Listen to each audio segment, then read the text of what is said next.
How to use the data page. The data page is used for comparing data. You can select your data set up here. You can view schools, classes, or even all your students. Looking at the school view, my district has 2 schools in it. I can compare West Middle School to East Middle School by the number of students, total time, average daily time spent reading and engaged online, and the average reading level of content being accessed. Similar tiles are present that are on the dashboard, like number of schools, total reading time, average reading level, and average daily time.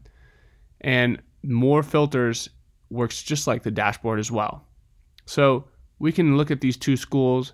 Maybe we only want to see the time spent reading and engaged on a particular program or website, a particular subject, or even category within that subject area.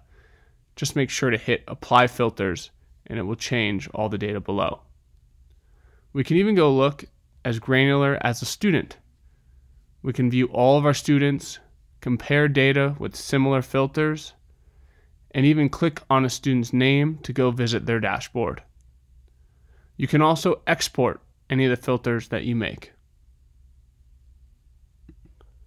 That's a quick run through of the data page.